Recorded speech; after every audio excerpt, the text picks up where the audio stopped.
أعوذ بالله من الشيطان الرجيم بسم الله الرحمن الرحيم الحمد لله رب العالمين وصلى الله على سيدنا ومولانا محمد وعلى آله وصحبه وسلم تسليما كثيرا دائما إلى يوم الدين mbokk julli ji mbokk daara ji albaaxisuuna fi fiqhi madaahibi al-arbaa noo ngi leen di nuyu baax a baax nuyu lislaam nuyoo ba gën a tedd mooy assalaamu aleykum wa rahmatullahi taala wa barakaatu.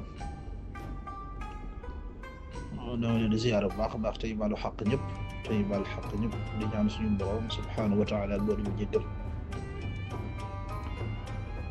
xadis bi ñu fàttali ci ñu ko jëlee ci Anas ibn Malik radiyallahu anhu qaal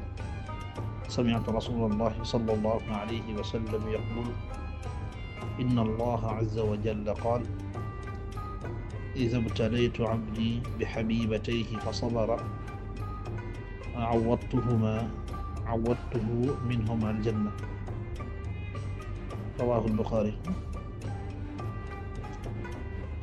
dañu jëlee ci Anas ibn Malik yàlla na ko suñu borom doon lee gërëm mu wax ne maa déggee ci Yonent bi sallallahu alayhi wa sallam muy wax ne suñu borom subhaanahu wa taala dafa wax ne ida btalaytu abdi bi xabibatayhi fa sabara awadtuhu minhuma aljanna. nee na suñu borom subhaanahu wa taala moo wax ne sama jaam bi bu ma ko nattoo ci xabibatayhi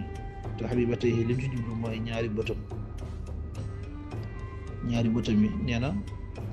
boo ci nattoo ba benn bi gisul wala boog ñaar ñëpp gisul nee na fa sabara bu ko muñee nee na awwadtuhu minhum aljanna nee na danaa ko wetteel te bisub yawmal xiyaam mu dugg aljanna. xadis bi Buxaari moo ko nettali. kon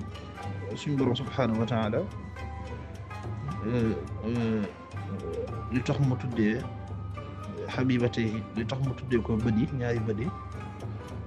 bët dafa nekk loo xamee ne moom la nit gën a bëgg ndax lan mooy tax mu mën a gis lu neex ba cay kontaan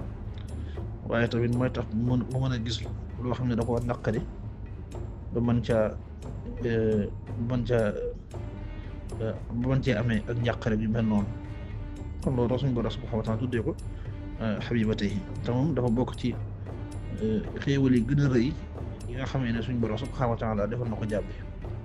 kon nee na képp koo xam ne nattoo na la ko rek ba sa bët dem nga xam ne gisatoo nee na bu ko muñee nee danaa ko wecceel bu ëllëg yawmal qiyaama aljanna. suñu borom subhaanahu wa taala dafa wax misaal fii ci bët yi rek waaye mbooleem xeeti cër yëpp la.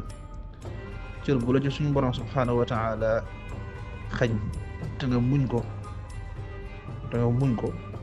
nee na bu ëllëg yawmal xiyaama dana la ko weccee li nga xam ne mooy aljanna. ndax muñ suñu borom subhaanahu wa taala digal nañ ko ci alquran ci barab yu bëree bëri yaa ayyuha alladina amanu isbiru wa sabiru. wax na tamit innama yuwaffa sabiruna ajrahum bi xayri xisaab. bu ëllëg yawmal xiyaama ñi nga xam ne suñu borom da leen nattoon ñu muñ ko ñooñu buñ leen di fay dañ leen koy jural noonu rek nga xam ne du am nga xam ne maanaam xisaab du ci am kenn dina réglé suñu borom day ñëw rek daal leen koy fayee aljanna. kon yàlla nañu suñu borom defal ak muñ ci mboolem xeet natt yi nga xam ne mu ñu koy teg di ñaan suñu borom defal ñu dégg ak topp barke alquran. wassalaamu aleykum wa rahmatullahi taala wa barakaatu.